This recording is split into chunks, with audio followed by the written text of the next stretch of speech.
கிறிஸ்துவுக்குள் அன்பானவர்களே, ஆண்டவராகிய இயேசு கிறிஸ்துவின் விலையேற பெற்ற நாமத்தில் நான் உங்களை வாழ்த்துகிறேன். இன்றைய அனுதின உணவில் கர்த்தர் நமக்கு கொடுக்கிற வார்த்தை 1 கொரிந்தியர் 10:13 மனுஷருக்கு நேரிடுகிற சோதனையே அல்லாமல் வேறே சோதனை உங்களுக்கு நேரிடவில்லை. தேவன் உண்மையுள்ளவராயிருக்கிறார். உங்கள் திராணிக்கு மேலாக நீங்கள் சோதிக்கப்படுகிறதற்கு அவர் இடங்கொடாமல் சோதனையை தாங்கத்தக்கதாக சோதனையோடு கூட அதற்கு தப்பிக்கொள்ளும் போக்கையும் உண்டாக்குவார். அன்பானவர்களே, எத்தனையோ பிரச்சனை, எத்தனையோ சோதனைகள், எத்தனையோ கஷ்டங்கள் நமக்கு வருது. இவைகளெல்லாம் நமக்கு கடவுள் அனுமதிச்சிருக்கிறார்னா எதுக்காக நம்மை அப்படி சோதிக்கணும் அப்படின்னா, நாம் இன்னும் கடவுளுக்குள்ளே பலப்படணும், இன்னும் கடவுளை ஆழமாய் தேடணும், இன்னும் கடவுளுக்குள்ளே நாம் அதிகமாக பலப்படணும் அப்படிங்கிறதுக்காக இப்படிப்பட்ட சோதனைகளெல்லாம் நமக்கு ஏற்படுகிறது. ஆண்டவர் சொல்கிறாரு, நீங்கள் சோதனையை சகித்து கொள்ளுங்கள் அப்படிங்கிறார். இப்போ இயேசு கிறிஸ்து சகிக்காத சோதனையா, அவர் படாத வேதனையா, அவர் பார்க்காத துக்கமா, இதை எல்லாத்தையும் நமக்காக, அதாவது முகமறியாத உங்களுக்காக எனக்காக அவர் ஒரு நாள் பாடுபட்டார். இந்த பாடுகளெல்லாம் பாருங்கள், அதிலிருந்து தப்பித்து கொள்ளக்கூடிய வழியை பிதாவாகிய தேவன் அவருக்கு காண்பித்து கொடுத்தார். என்னென்னா உயிர்த்தெழுதல்.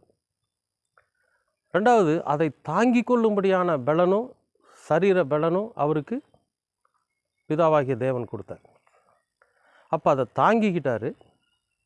அதிலிருந்து தப்பித்து கொள்ளக்கூடிய அந்த வழி என்கிற உயிர்த்தெழுதலை அவர் அடைஞ்சார். அதே போல் நமக்கும் கூட அவர் என்ன சொல்கிறாருன்னா, இது மனிதர்களுக்கு ஏற்படுகிற சோதனை தான். சாதாரணமாக ஒரு மனுஷனாக அந்த உலகத்தில் பிறந்தா சோதனையும் இல்லாமல், துக்கம் இல்லாமல், வேதனை இல்லாமல் வாழவே முடியாது. அப்போ பல சோதனைகளையும் துக்கங்களையும் வேதனைகளையும் நாம் தாங்கித்தான் தீரணும். அவைகளை கடந்து தான் நம்ம போகணும். இப்போ நம்ம ஒரு இடத்துல பயணிக்கிறோம், அந்த சாலையில் பார்த்திங்கன்னா பயங்கரமான குண்டு குழியெல்லாம் இருக்கும். சில இடங்களில் சாலைகள் மூடப்பட்டு இருக்கும். சில இலைகளில் சாலைகள் மலை சரிவினால் அந்த சாலை பழுதடைஞ்சிருக்கும். இப்போ இதைகளையெல்லாம் கடந்து தானே நாம் இலக்கை நோக்கி பயணிக்க முடியும், நம்ம இடத்துக்கு போய் சேர முடியும். அப்போ இவைகளையெல்லாம் ஒரு தடை என்று நம்ம நினச்சி நம்மை நிறுத்திக்கிட்டோன்னு வைங்களேன், நம்முடைய பயணத்தை நம்ம நிறுத்திக்கிட்டோன்னா இலக்கை அடைய முடியாது. அப்போ இந்த பிரச்சனைகள், இந்த தடைகள், இதைகளை எல்லாம் கடந்து பயணிக்கிறப்ப தான் நாம் நம்முடைய இலக்கை அடைய முடியும். அப்படி தான் நம்முடைய வாழ்க்கையில் ஏற்படுகிற சோதனைகளும் வேதனைகளும் துக்கங்களும். இப்போ இவைகளெல்லாம் வருகிற போது நாம் மனம் தளர்ந்து போயிடக்கூடாது, சோர்ந்து போயிடக்கூடாது. கர்த்தர் அனுமதிச்சிருக்கிறாரு, அதனால் நமக்கு இது வந்திருக்குது.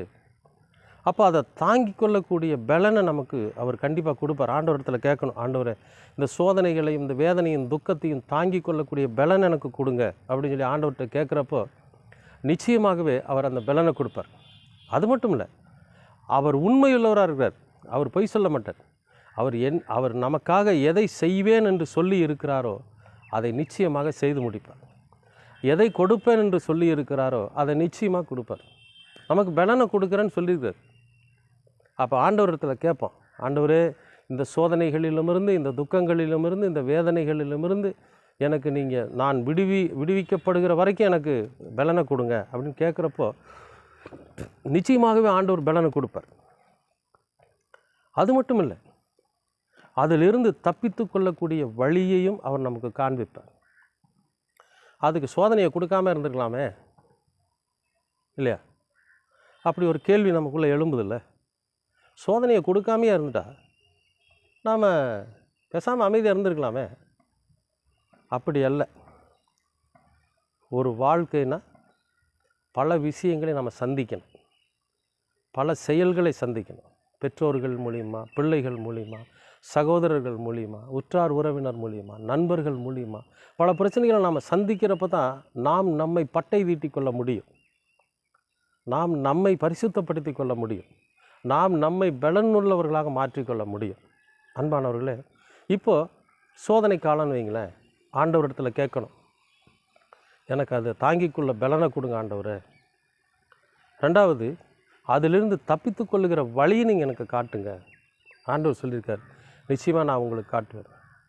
எனக்கு அன்பான என் அன்பு சகோதரர்களே, சகோதரிகளே, ஒருவேளை இது உங்களுக்கு சோதனை காலமாக இருக்குமானால், உங்களுக்கு துக்க காலமாக இருக்குமானால், உங்கள் வாழ்க்கையில் பிரச்சனைகள் ஓடிக்கொண்டு இருக்குமானால், ஆண்டவரோட சமூகத்தில் போய் அதை தாங்கி கொள்ளக்கூடிய பலனை எனக்கு கொடுங்கன்னு கேளுங்க.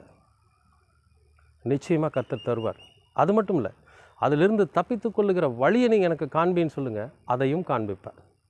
அன்பானவர்களே, நாம் கர்த்தரை மகிமைப்படுத்தும்படியாக, நாம் கர்த்தருக்கு சாட்சியுள்ளவர்களாக இந்த உலகத்தில் வாழும்படியாக தேவன் நிச்சயமாகவே நமக்கு பலனை தருவார், நம்மை விடுவிப்பார்.